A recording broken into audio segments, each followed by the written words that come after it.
right, so, say a couple of words for me, just so they see the mic. I am Pamela D'Orazio Dean, Director of the Italian-American Museum of Cleveland. All right, Pamela D'Orazio Dean. All right, so, hi, welcome back to Celebrating Culture. We're in Cleveland, Ohio right now. We just came back, as you can see from my shirt, the dedication of a statue to Rocky Colavito, and I'm with Pamela Dean D'Orazio. No, D'Orazio Dean. Okay. Sorry. All right. Hi, welcome back to Celebrating Culture. We're in Cleveland, Ohio. We're at the convention for the Order of Italian Sons and Daughters of America. And we're at the museum right now. They just had a dedication in the park for Rocky Colavito. I'm wearing his shirt. Great baseball player who played with a gentleman from New Orleans named George Strickland in the 1950s in Cleveland. And that was a great Indians team. We're at the museum with Pamela D'Orazio Dean. Yeah. We're at the museum with Pamela D'Orazio Dean, who is the director of the Italian-American Museum of Cleveland, and it's on if you need a cheat. I am with Pamela D'Orazio Dean, who is the director of the Italian-American Museum of Cleveland. Pamela, welcome to the show. Thank you. So nice to meet you. It's a great place you have here. Thank you. Tell me a little bit about it. So the museum is located in Cleveland's Little Italy neighborhood. You can stop right there. Sorry. Okay. What I'm going to do is I'm going to move this here, and then come up a little bit to about here. Okay. And now you know. Just talk away. Let me get a little bit. I'm going to get away from yes. I'm going to stay there a little bit. I want to focus in on more so on you. Okay. And then that way I'll be behind the camera. You need to move a little bit to your left. To my left. To your right. To my right. No, Okay. You pointed that way. Yeah, okay. All right. So Pamela, tell me about the museum. So the Italian-American Museum of Cleveland is is located in Cleveland's Little Italy. It wasn't the only Italian neighborhood in Cleveland. There were several other Italian neighborhoods through the years, actually, since the late 19th century. However, Little Italy is the neighborhood that's lasted. It's maintained its connection culturally to the Italian-American community. So this is a great place for us to locate a museum. There had been a museum here previously, but the neighborhood couldn't sustain it anymore. The ladies that ran it were getting up in age, so they donated all of their collections to the Western Reserve Historical Society, where I was working as curator of Italian-American history. And we had been talking since that museum closed about opening a new museum because this neighborhood is so rich in history. Visitors that come here want to learn more about that history and need a place that presents that history for them. So over the last couple of years, we got a group together that finally was able to make some moves in the right direction, and Basil Russo is really the one that helped us with the funding and helped found this museum, and the ISDA really is our main funder and really helped us get this off the ground. So when you come in the museum, you have a display about Italians as masons and sculptors and the guardians. Tell me about that. Yeah, so the Italian Americans that came to Northeast Ohio really did a lot of different types of work. But I think the majority were stone carvers or stone cutters, because of a man named Giuseppe Carabelli, who was a stone carver sculptor from Porto Ceresio, Italy, and he came to Cleveland in the 1880s. The rumor has it that John D. Rockefeller invited him to come here because there was a need for sculpting and statuary. And Lakeview Cemetery, which is a very prominent, well-known cemetery in the city of Cleveland, was just starting. So there was a need for that, and the Italians are the most talented at stone carving, in my opinion, and I think many others would agree. So Giuseppe Carabelli came here. He opened a stone carving shop right across from Lakeview Cemetery, and the neighborhood adjacent to both Lakeview and Carabelli's shop was called the East End, but it became known as Little Italy because the men who were stone carvers with Carabelli ended up settling in the neighborhood because it was close to where they could work.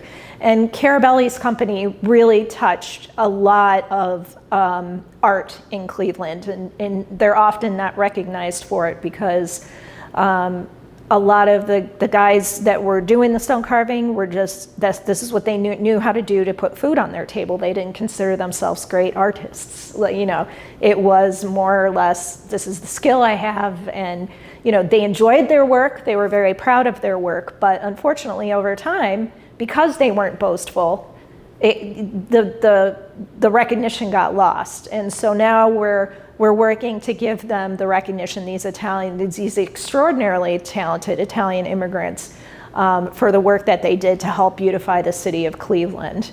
Is that why they renamed the baseball team the Guardians? Well, there is a big connection between the Guardians and the Italian American community. Many of the men who were on the team that carved the statue and moved the cranes, and it took a lot of people to do it, and many of those men were Italian immigrants from the town of Oratino, Italy, which is near Campobasso, Italy, kind of in the center there. And the other interesting thing was it was carved right here in the Little Italy neighborhood. There was a company called Ohio Cut Stone Company that was located on Random Road, which is right in the neighborhood. And so many of the men who lived in Little Italy that were stone carvers would walk to work to carve these statues.